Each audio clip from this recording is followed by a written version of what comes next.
Yes, thanks a lot, Sanchi. I hope you can hear hear me, see me, and also the screen I'm sharing.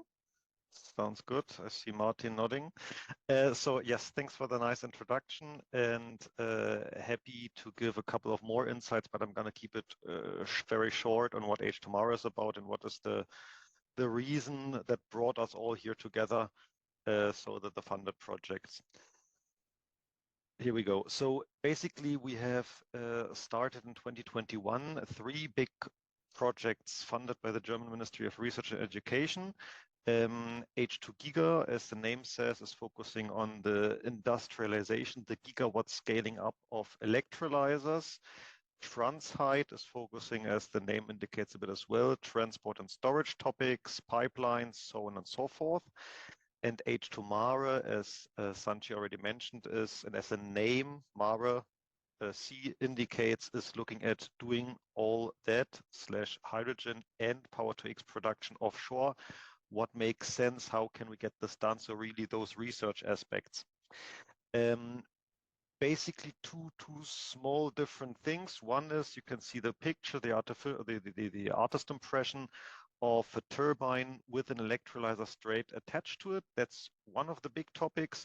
And the other one is really then looking at the next steps. So the power-to-X products taking using the hydrogen and also the offshore energy and transform it straight into other products, be it ammonia, be it liquefaction, and doing that also offshore with the idea to then be able to transport it in a better, easier way to the direction where those carriers, those energy is then really needed. So that's the overall idea. And just, sorry, a couple of facts. So we have 32 project partners in 4 different sub-projects if you want to. It's a nice mix between small and medium enterprises, big companies like the one where I'm, for example, from. We have also the research institutes. We have different non-profit organizations. So it's a good mix with an overall project budget of 150 million, of which 105 million are funded. So that explains also the rather high funding, because there are a lot of research and non-profit organizations involved. And the duration currently is still the 4-year application period up to March 25. Right now discussing whether a certain extension makes sense and is possible. Just maybe one fact, why do we believe this all makes sense? And this is rather something concrete, and we're probably going to hear that in some of the other discussions in just a minute. Very simple, especially Germany. You can see it here on the left-hand side, the picture, the Entenschnabel, the duck mouth, whatever the right translation is. So just for the reason that specifically Germany has, we have quite good wind resources far out, but not very many access routes with regards to getting the energy, whatever form it has, actually then to shore. Right now, we already have a lot of HVDC, so copper, electricity, systems running there, getting the electrons to shore, and we will need more and more of that, and this will gets expanding as well. So whenever we need electricity, there will be a huge expansion also on those wind park resources. But whenever you need other resources, other energy carriers, for example, hydrogen for different other products, and then you know all those details as good as I do, then why don't we just do this conversion straight out there and only, and you can see it on the right-hand side, have one pipeline, which is indicated here in green, which can basically transport the same amount of chemical energy as all those 10 cable systems, 20 HVDC cables that we would need to bring to shore to have basically the same result. So that's one of the straightforward, simple reasons why we believe it's a great idea. And this is basically something we're going to share the slides later on, that you can have another look. It's what I also indicated, the different topics H₂Mare is looking at. It's the wind turbine, it's the power-to-X topic, but I'm not going to go into detail here. And also just to give you the overall overview later on, those are all the different partners which are involved in the different parts of the project. And with that, just on time, handing back and interested to hear all the other discussions. Much. So I hope the sharing of the slide already works and you have the presentation mode of the front page. Great, thank you. Yeah, welcome everyone. I've been asked here to contribute and give a bit an idea what is the development stage of hydrogen hydrogen production offshore in the German Sea. And I can do this in two regards. I actually will do briefly say it from the Eagle perspective. So what are the big political development and framework conditions in Germany currently for that development? And since we also drive since more than a year a research project called MON, where we actually involve many other stakeholders around the North Sea, I will also give here the perspective of German stakeholders on the same topic. So a little bit top down and bottom up to complete the picture. And I've been asked to rather give this in roughly 20 minutes, correct? All right. So then let me start, as I said, briefly 2 slides on the H₂Mare to make you familiar who we are and what we do. Then again, rather the Eagle perspective, and then MON project and the findings in Germany. H₂Mare, we do consulting, in particular for the age of hydrogen. And we do a lot of projects also on onshore, but on offshore, which is the topic today. And this is all along the value chain. So that means actually from strategic market research, due diligence, investment, to defining stakeholders. But to say this is our rather brief headlines, what we do. And we do this since this summer as part of the Dreso Group, which is a well-known operator in the world of big project management in the construction field. So we really can think to the end, and we are actually now the front end into the hydrogen area. More concrete, a second slide on our references in the offshore world. Aquaventus, where you're probably familiar with. Jimmy Langham, my direct colleague, was effectively one of the founders and managing director of this non-profit organization. And then, left and started H₂Mare as an own business, what we are today. So the idea of hydrogen production in the North Sea and all the projects and the ideas around it actually part of his NDA effectively. We support also international players, for example, in the preparation and participation on offshore wind tenders like the one in 2023. We also actually consult on the pending, and I will later on go more in details, the Zen 1 tender for hydrogen production in German North Sea. And we also did a couple of feasibility studies for people who think, okay, what else I can do out there? And this was a case here, an example here for the North Sea cluster, which is an allocated 1.6 gigawatt project, which considers still to do a bunkering station and to transform some of the electricity directly in hydrogen and use it by their vessels. But now coming actually really on the detail, Germany, what do we have here? Well, we have national and regional hydrogen strategies within the countries. We have projects like the H₂Mare and other flagship project, as Matthias just introduced you to, which actually are to jumpstart this development in Germany, in the industry, on the demand side, on the transformation side, transport side, but also on the generation side. In terms of offshore wind, we have quite some interesting targets to make. So we, from today, roughly 9.5 gigawatts operational. We intend to be there 20 years later, roughly by 66 gigawatts, according to the current law and targets from the political side. No specific target has been implemented in this law yet, but the guidelines of the National Hydrogen Strategy mentions explicitly that 1 gigawatt of electricity capacity should be there by 2030 in offshore. So this is actually what is the frame, what are the frame conditions, and you could probably name a lot of more of them, but some of them are also mentioned here. So the amendment of the National Hydrogen Strategy said 10 gigawatt of electrolyzers should happen somewhere. Out of this, 1 gigawatt offshore. We in parallel work in Germany to define the hydrogen core net, which should be the jumpstart to overcome the chicken and egg problem, to make sure that by 2033 there is a reasonable network to connect the import channels with the big consumers and big producers within Germany. We talk about 9,000 to 10,000 kilometers of transport pipelines. 2/3 of them would be reused, 1/3 would have to be built anew. And this is quite a good thing actually to overcome the chicken egg problem. Part of that is the aqueductus.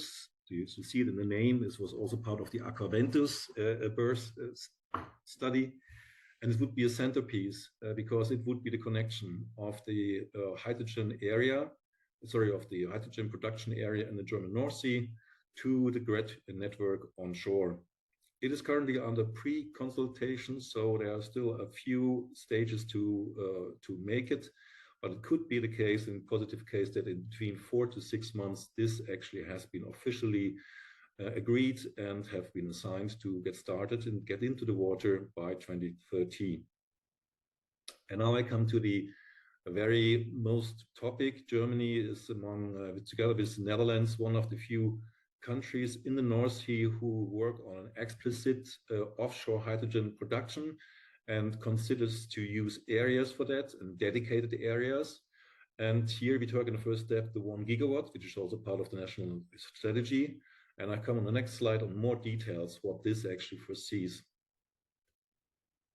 Zen 1 says different energy forms than power. This is actually what it means, the Zen 1 area. It is probably the area which would accommodate wind turbines for roughly 1 gigawatt. And the area, as you see it on the right side, would be in the heart of the current developments and tendered sites in the years to come. It would constitute 3 areas. It's not clear whether they will be tendered in once or in stages. And the idea is rather to connect them with aqueductus to connect them to the shore. These tender rules are not consulted yet, but you can imagine this would be really the first step. And we hope also that more areas beyond that would be dedicated. What else to say? Well, I think most of you know that. So it is also potentially, this pipeline would be then actually a prolongation of an import pipeline, which connects this then with other countries. And this leads me to the next topic. So I'm going to ask to briefly go what Germany does with its neighbor states. Well, we are among all other countries around the North Sea, signee of the Esbjerg and the Ostend Declaration. This declaration did not set, to my understanding, additional targets. It rather consolidated the targets of the member of the states and the signees. That means it came up in terms of offshore, of hydrogen production, that 30 gigawatts in the states were the target at the point, but it was not defined how much of that would explicitly to be put offshore. On the long run, I see this definitely as a good match of offshore wind and electrolyzer production capacity, also to overcome the digested grids along the coast around the North Sea, but it has not been defined by that. Parallel to this declaration, there are a lot of discussions are happening bilaterally between the states. For example, Germany and UK just in September signed a collaboration agreement, which rather wants to work on the development of hydrogen and electricity exchange. And besides this, we know also Germany is in close contact with Norway, which would also consider, and as on the feasibility study has been conducted, not presented yet the results, but we wait for that, which would effectively talk about a connection between Norway and German coast, which transports hydrogen produced in Norway, but also would collect hydrogen produced in the North Sea on the way along it. With Denmark, we have probably even one step further, because there is not just a feasibility study, there are also owners dedicated, which will also be part of the hydrogen core net on the German side, and which would allow onshore between Schleswig-Holstein, so the northern part of tip of Germany, and the southern part of Denmark, a direct pipeline connection for hydrogen to be realized by 2028. And with the Netherlands, we have more than one connection, partially between the Bundesländer in Netherlands and also on the federal level in the field of hydrogen exchange and import strategies. These all are talks which go in parallel, which certainly also have some interlinks between them, but it's not clear yet how they will pan out, how they will be combined, and which will probably maybe compete and run out other ideas. A lot of things is happening. I think this is just logical because we are states which either big potential of export or mostly like Germany, big potential of demand and demand in future.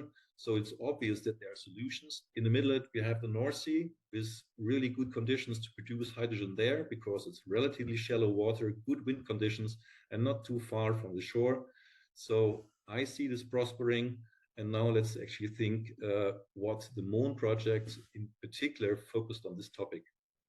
It was to develop a strategy or components of a strategy to accelerate the implementation of this industry. So offshore electrolyzers in the North Sea. And we did for that a couple of workshops with stakeholders, local stakeholders in all the 5 countries. So Norway, UK, Netherlands, Germany, and Denmark. And today, just briefly what we did, this is the upper work stream of the project. So stakeholder workshops, surveys, and the findings for Germany I will present in a minute. And there are other work streams which we do together with the Fraunhofer Institute, where it's rather actually modeling and quantifying the benefit to do this development of the North Sea in a more foresightful and more thorough and transnational way. So today, let's actually come to these stakeholder workshops and the experts. So what we did, we defined with them actually what are the most pressing success factors which need caring. In the work groups, we aligned what are really the main obstacles currently for these key success factors and what would be the solutions to overcome them. And that's what I want to present, or just an extent of it, because it would probably go much longer than 20 minutes to tell you actually what were the outcome of the workshop in Germany. I have an explanatory for 4 categories, the findings, and give you the notion actually what it looks like from the stakeholder perspective in Germany. So in the area, so in the success factor area, you need a good area with dedicated regulations around it. In Germany, we have a marine spatial plan, which even contains an area for offshore hydrogen. So that's a good thing. But as we here in the MON project looked for problems and caring for that, we looked at the obstacles. And here, the stakeholders committed that the commitment beyond this 1 gigawatt is still lacking.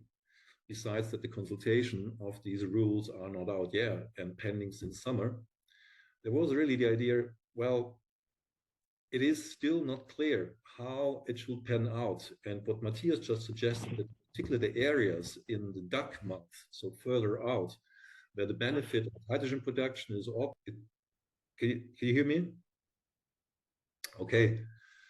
So it was here said 1 gigawatt is a good start, but still needs a commitment and it needs clarity how the area, and Germany rather has the situation of not enough area, offshore areas to provide, or could let's see populate more offshore areas because the demand is so large.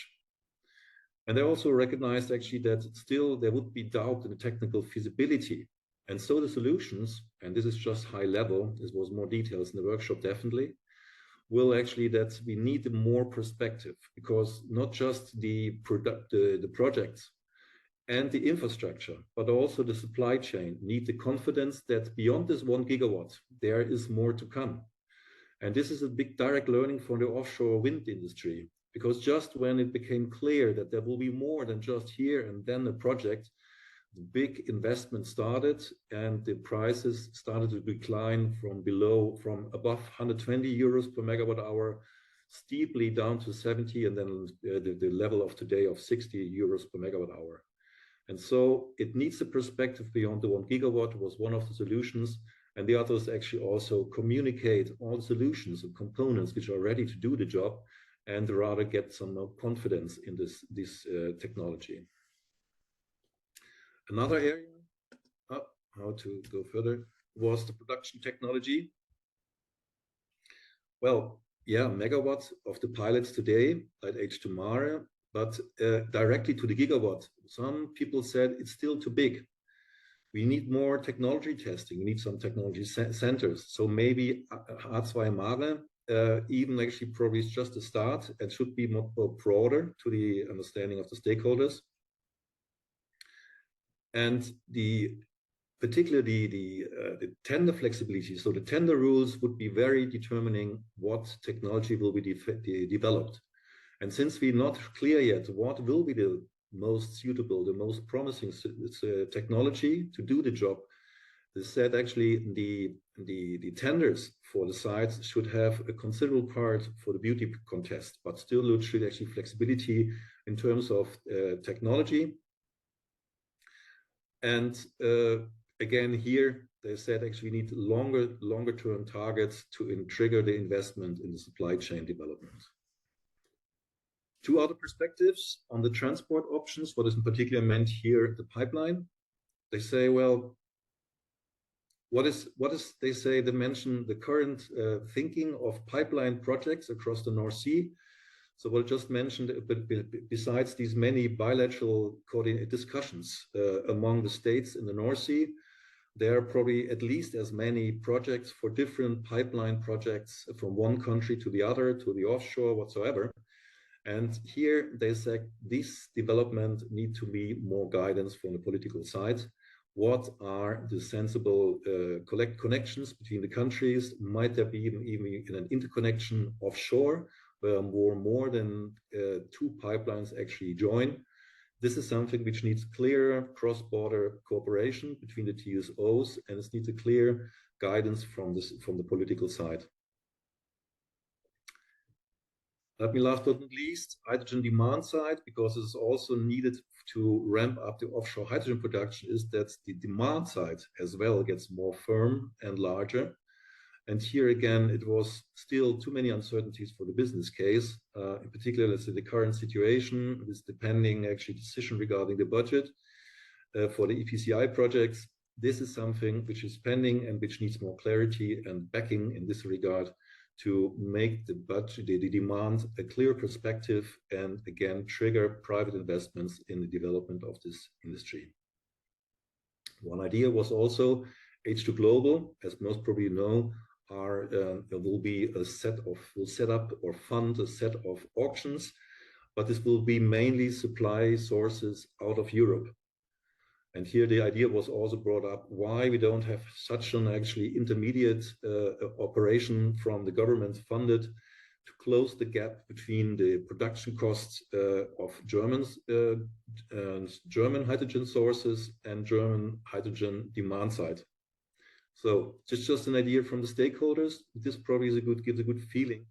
What were some of the most pressing ideas and concerns on the stakeholder perspective, which rounds up, wrap up?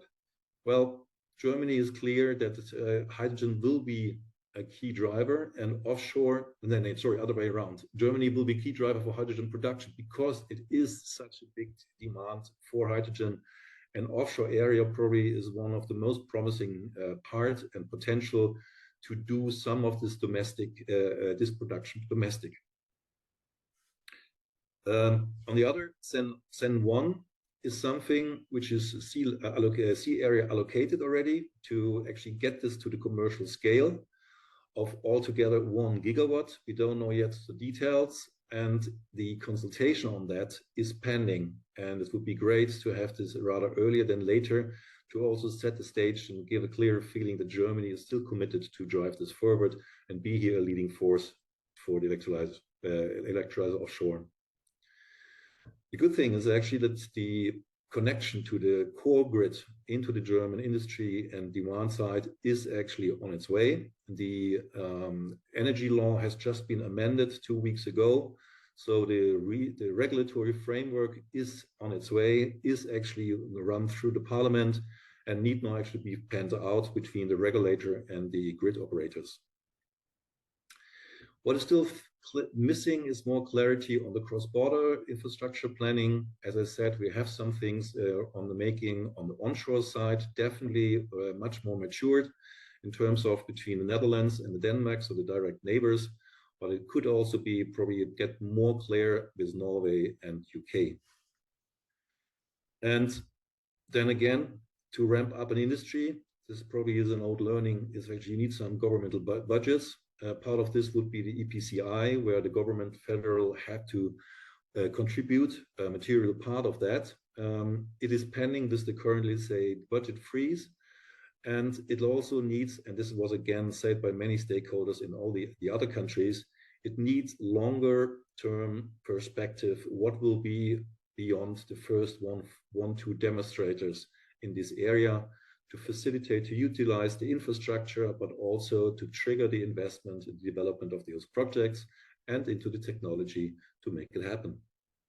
So this was my part, to give a picture and give you a notion actually what hydrogen offshore looks like in Germany currently and what is on the way. I'm happy to contribute later on and answer any questions which might have occurred. And I believe we have started presenting, so just let us know if you can't see the screen yet. We're good. Fantastic. So thank you for that introduction and for the opportunity to talk a little bit about hydrogen and offshore wind in the UK context today. I think we'll start by just briefly introducing a little bit about what Baringa does in this space. So we sort of see our proposition as falling along 4 steps to getting projects to financial close. There's that initial step of strategic planning of offshore power to X portfolios, so where to deploy capital based on where it's most economic to do offshore wind, where the demand for hydrogen is, how that compares across markets, and also long-term energy system modeling to sort of determine what the role of hydrogen and the role of offshore wind is in various markets. We do that in every country in Europe as well as globally. We also help with opportunity identification and concept development, so we can identify strategic partners for opportunities. We can understand the funding mechanisms out there. We can develop a commercial case that tries to articulate a competitive advantage or a case for investment in a project.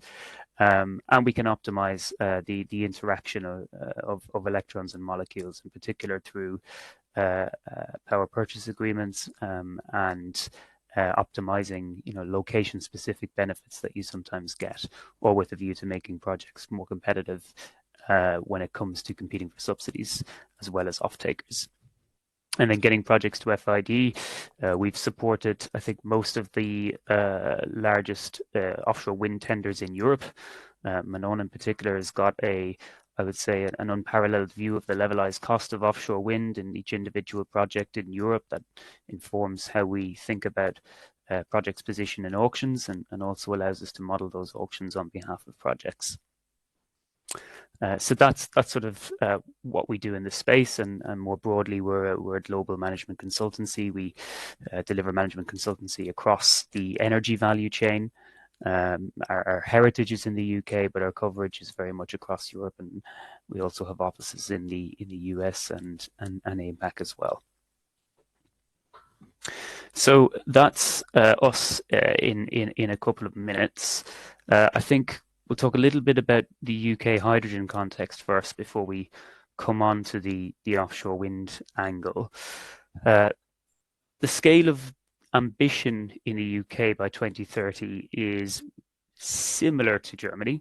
There is a reasonably ambitious target that everyone is somewhat skeptical that we're going to achieve, but also excited that we're going to try. So we're targeting 10 gigawatts of domestic production of clean hydrogen by 2030, and at least 5 gigawatts of that will be green, and that's a target set a couple of years ago by the UK government, and we've got a net zero investment roadmap setting that out, and that includes, enabling domestic low carbon hydrogen to meet growing domestic hydrogen demand, as well as producing hydrogen domestically to enhance energy security. So it's very much geared towards domestic production. The UK doesn't have the same focus on importing hydrogen from other jurisdictions as Germany has, but it was an earlier mover towards the idea that you need a combination of blue hydrogen and green hydrogen. So that's very core and central to the strategy. Then when we think about kind of the individual targets and funding underpinning that strategy, I've talked about the 10 gigawatt target and the split between green and blue hydrogen when it comes to production. When it comes to demand, interestingly, there are no specific targets.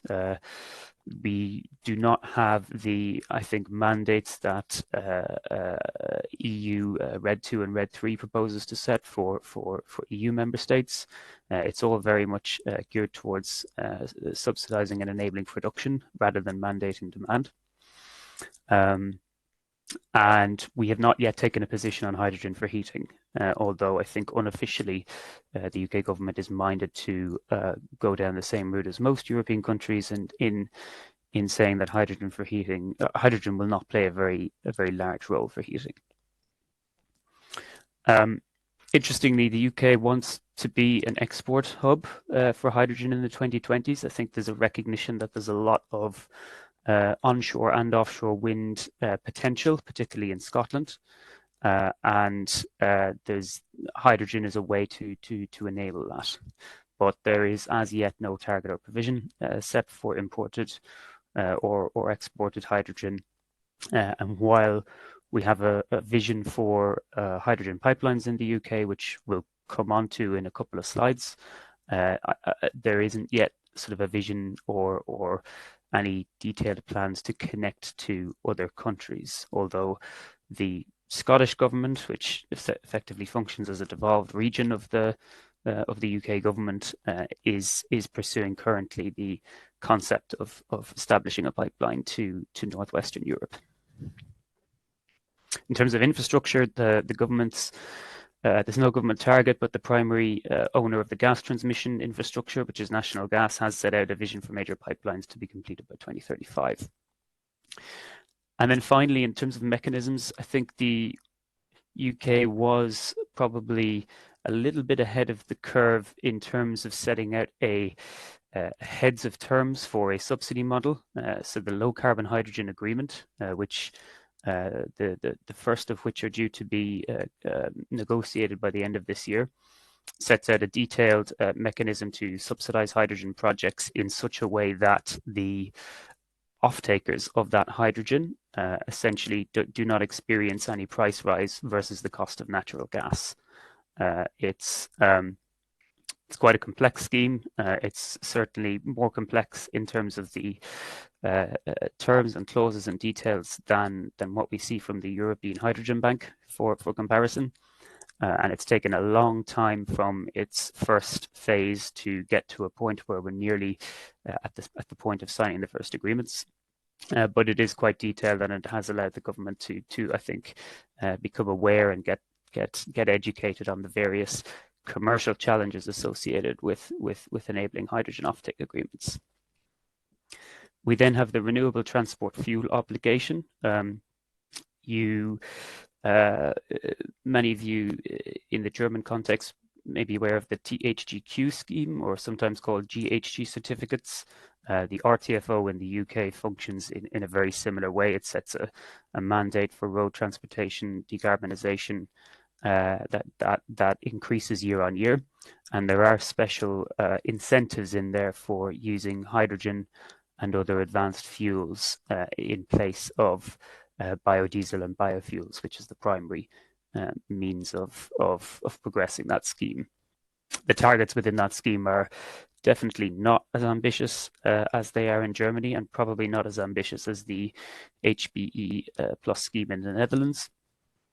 But it provides a sort of a basis or a set of rules that can allow hydrogen to be introduced into the transport sector should the scheme become more ambitious.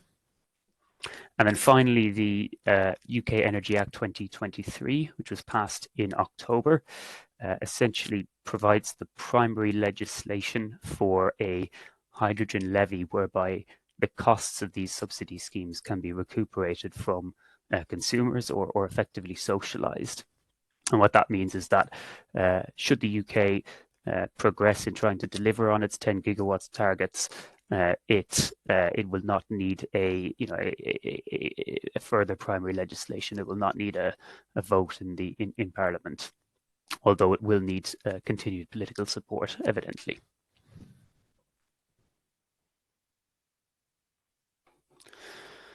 So as we move on, I'll just pass to my colleague Manon here to talk about the offshore wind context in the UK. Yeah, so looking a bit more at offshore wind and the potential for green hydrogen, the UK is one of the world leaders in offshore wind development. So we've got targets of 12 gigawatts by 2030 and a very significant pipeline of projects. So you can see the map of projects on the left-hand side. Offshore wind has been supported by the CFD regime, which has been very successful up till allocation round 4. Allocation round 5 didn't see any bids from offshore wind projects in relation to a cap that was quite low at the time and didn't really reflect some of the cost increases that the projects have faced recently, but this is being corrected already for the upcoming round, which is a positive signal for the industry and hopefully will help with developer confidence in the market. So as offshore wind costs, go down over time, obviously at the moment there's a little bit of a spike, but hopefully it will resolve in the coming years. What we've been seeing is that developers have become over the years a lot more open to exploring other routes to market. So combination of PPA and merchant alongside CFD for the development of the projects. And in allocation round 4, that's the first time we've seen this. But we're also seeing quite a lot of interest in the production of hydrogen electrolyzers. In the North Sea, you've also got some wind farms that are exploring oil and gas electrification. Hydrogen is going to be particularly relevant, especially for some of the projects which are further from shore. So historically, the development of projects has been quite close to shore, but as we are, increasingly, having more and more projects, basically we're needing to look further afield, and that's where hydrogen may be interesting, especially for some of the very large projects. So you've got a number of clusters of offshore wind projects in the UK. The blue ones are fixed bottom, and so you've got a big cluster in Scotland, on the east coast, basically between the UK and the Netherlands and Belgium, and then the Irish Sea cluster, and then for floating, you've got primarily some in the Celtic Sea, which are about to be allocated, as well as in Intog and ScotWind up north in Scotland. So in terms of the suitability for hydrogen technology, theoretically all projects could consider that. However, with floating, the economics of floating are, still more challenging and will likely remain more challenging going forward. And so what that means is that fixed bottom is probably more likely to be competitive for hydrogen production. In terms of the drivers of competitiveness of those various blue clusters, basically what we're seeing is the East Coast and Irish Sea projects. They're usually quite good projects.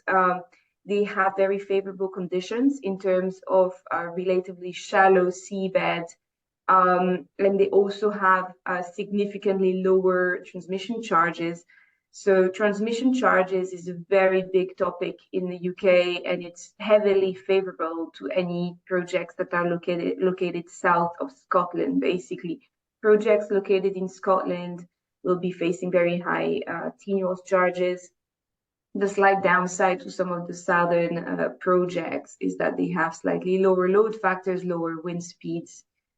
In Scotland, you have a little bit of the opposite effect, which is deeper sea, higher charges and higher load factors. That being said, this kind of high transmission charges can be a benefit in relation to hydrogen production, because you could have projects basically quite keen to avoid those charges and to produce hydrogen as a result.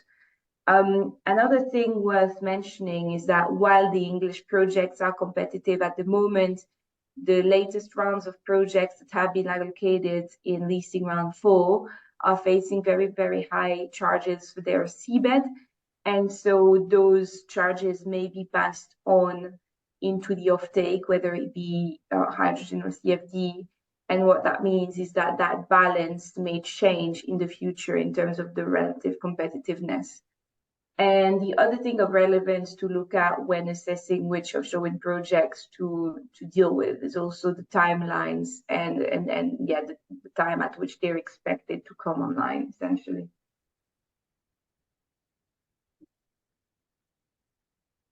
Cool. So if we move on to the clusters, yeah, exactly. Shane, I'll pass over to you. You're on mute. Apologies. Yeah, I was mentioning earlier that the UK has a vision within its gas transmission system operator for what the hydrogen network or a hydrogen ecosystem will look like, and this aligns with I think a policy decision the UK took quite early following its net zero pledges.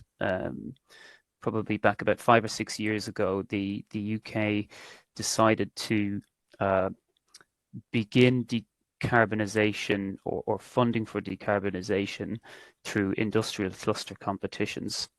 So you have a small number of industrial clusters centred on ports in the UK, and several of these have been essentially tracked to receive funding first for decarbonisation. And the idea is that carbon capture and storage infrastructure will be built in each of these clusters and funded in each of these clusters where there is proven hydrogen demand and there is a proven case for large point carbon emission sources to be captured.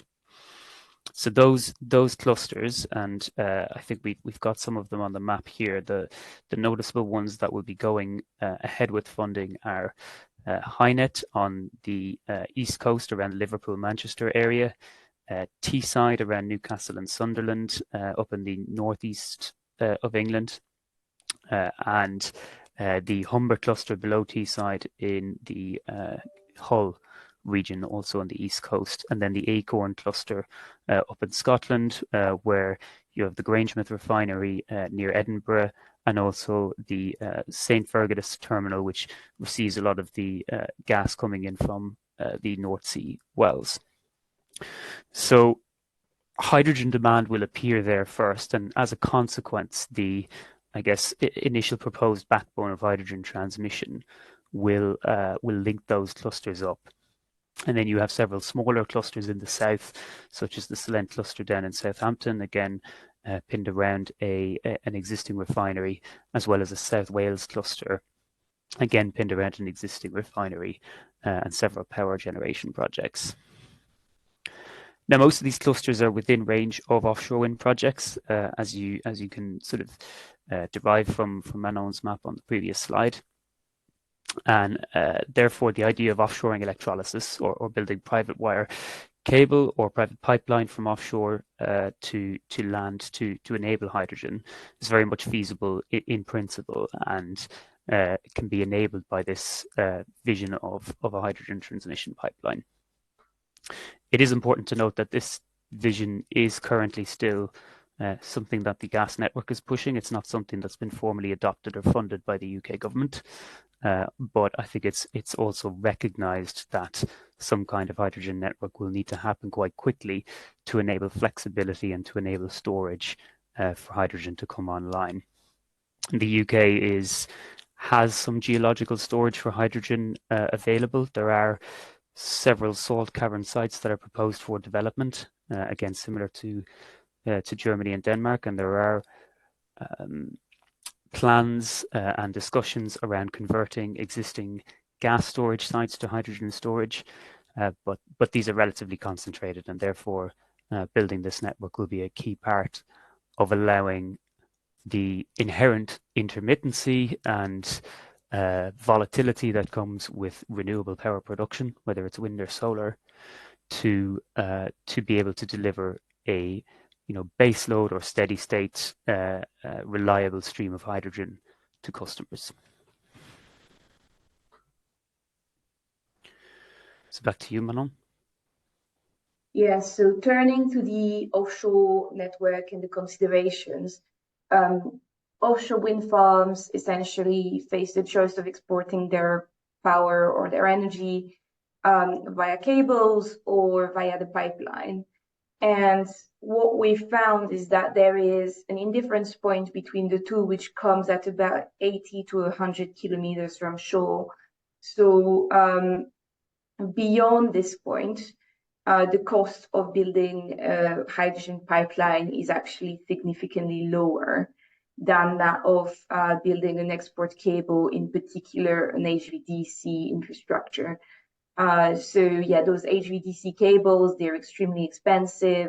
They have converter stations, etc., which makes them quite costly. And past the 80 to 100 kilometer mark, it's actually more economical to export molecules. Now, once that choice has been made, and I think if we think back to the map that we showed on slide 4, there's definitely quite a few projects that would be around that sort of cutoff and beyond that cutoff. For example, there's some projects that have been allocated near the Shetlands, which are very remote islands in northern Scotland, which are almost already assuming that hydrogen will be needed and that they will not build connection of several hundred kilometers to the mainland. So then once that decision has been made, there's a further decision around the localization of the production of hydrogen and whether it's best to localize it on basically near the turbines and on the platforms near the turbine, or on a separate offshore platform. So those two options are being represented in the diagrams. The first one being with the turbines, the second one with the offshore platform for electrolysis. And there's different trade-offs here. The localized production is, quite helpful and appropriate for sites which are smaller and also developed in phases. And that's because the offshore platform would have very significant capex. And so this allows for more gradual build out, and also it's kind of suitable for smaller scale sites. I think there's a further benefit around the brine and the fact that it's a little bit more spread out.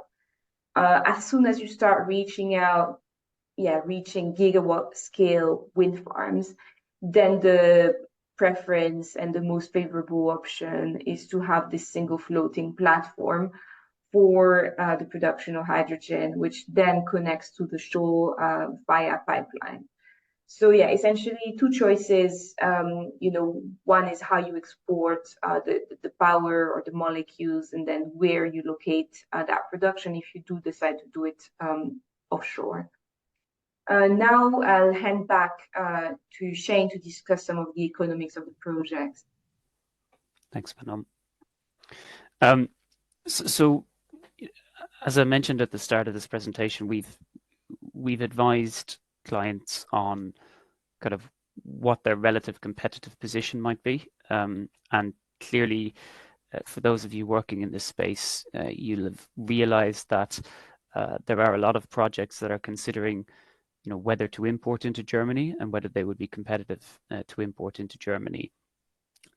And I think what we want to sort of show here is just a flavor of some of the cost dynamics that make different jurisdictions in Europe competitive to do that.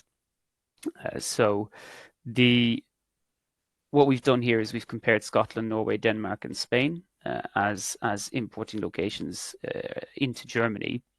Scotland being offshore wind, I think Norway being onshore wind, Denmark being a combination of offshore wind and solar, recognizing that onshore wind is less likely going forward in that market, and Spain also being a combination of onshore wind and solar.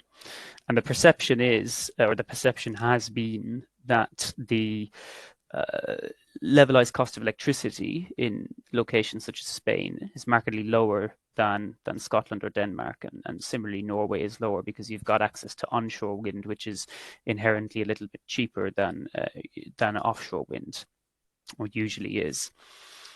And what we have sort of found out through our analysis is that the picture is a little bit more complicated, largely because of the EU rules around what it takes to produce green hydrogen.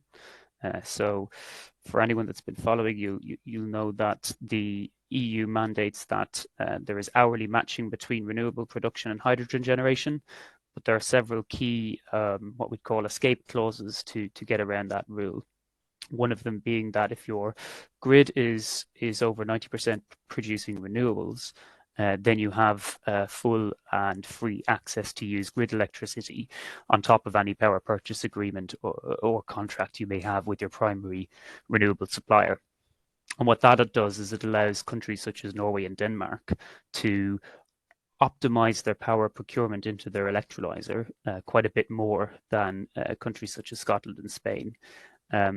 And also, I think the countries with more wind, such as Scotland, Norway, and Denmark, have a greater propensity to get more power from their primary renewable PPA, whereas in Spain there is a little bit more reliance on using grid electricity, either when there's curtailed electricity available or when prices are particularly low, and therefore the EU rules still qualify for that to happen. And so you've got quite a high share of power coming from grid in Denmark and Spain.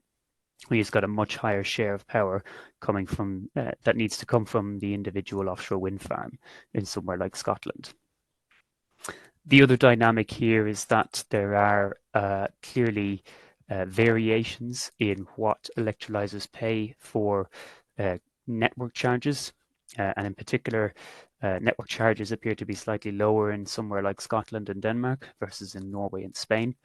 And what this can do is erode some of the fundamental competitive advantage that those lower power cost jurisdictions have, and equalizes the levelized cost of hydrogen a bit between those markets. And then finally, there's hydrogen storage. So the more intermittent your supply, the more you have to assume that you pay for storage in order to be able to firm up that supply for customers. And we think this is something that sometimes I think gets a little bit lost in claims of project economics. There's an assumption that the customer will have some flexibility, and that may well be the case for some of the earlier projects, particularly if the hydrogen demand, say, into a refinery is much smaller than the overall, the green hydrogen demand going into a refinery is much smaller than the overall hydrogen demand that refinery has today. But once you account for that firming process and you assume that you're competing to supply a baseload amount of hydrogen, that can drive some variation in project economics based on the amount of utilization you get into your electrolyzer. And we found where you getting 10 to 13% extra utilization, as in the example here of Norway, Denmark, and Spain, you pay materially lower hydrogen storage costs, as you can see in the light pink bar. Overall, we would say, or we would conclude, that the UK is not advantaged when it comes to exporting hydrogen, but it is in the race, and there are, a reasonably large degree of uncertainty in cost estimates on any project at this early stage in the industry's development. And I think there's also a high degree of uncertainty in whether the EU production rules in their current format will continue. I think they'll be reviewed once again in 2028, but certainly there are a set of rules that are aimed at facilitating a highly subsidized market and may come to be revised once we move to a more carbon price-based market as we currently see in power today. There's also a large risk around network infrastructure showing up, right? So as we mentioned before, the concepts for a UK continental European hydrogen pipeline are much less developed than they are for Germany to Norway or Germany to Denmark, or even from Spain and France up through to Northern Europe. And to date, only the Scott to Ger concept has kicked off and is being investigated by the Scottish government through the Scottish Futures Trust. So all in all, I think exporting UK hydrogen from offshore wind is a gamble or a bet at the moment. but we do see plenty of activity happening for domestic production. So I think you saw on the previous slide the Dolphin project logo. That's a key project that's looking at offshore wind electrolysis with pipeline to shore. And another project has been recently announced via Centrica and Life, LHYFE, similarly looking at offshore electrolysis into shore. So we see some activity happening, but the costs are challenging. Shane, we've got a question in the chat around Dolphin withdrawing from the allocation round. Is that something that you want to give a bit of thoughts on? Yeah, so the Dolphin project it's been going for several years, and we're actually lucky enough that one of the, I think, key technical people within that project is now our global director for hydrogen, Molly Iliff. So we've got a bit of an inside track on it, and I think that the case there is that hydrogen electrolysis offshore is currently much more expensive than doing an electrolysis project onshore that's proximate to demand. And for that reason, we suspect the UK government has prioritised those onshore electrolysis projects in the opening allocation round. Now, it's important to remember that that opening allocation round will only see probably 200 to 300 megawatts of electrolysis get built, and it'll want to do that across probably over 10 projects. So to some extent, I think there's a benefit to the government in avoiding taking a big bet on offshore electrolysis in that opening round. There will be another round next year. It's quite possible that the Dolphin project will bid into that again. And the idea is to have annual or every 1 to 2 years to have these electrolytic allocation rounds of funding to reach that 5 gigawatt 2030 target. So the project is, I think, very much alive, but we won't see it get to financial close in the next 12 months.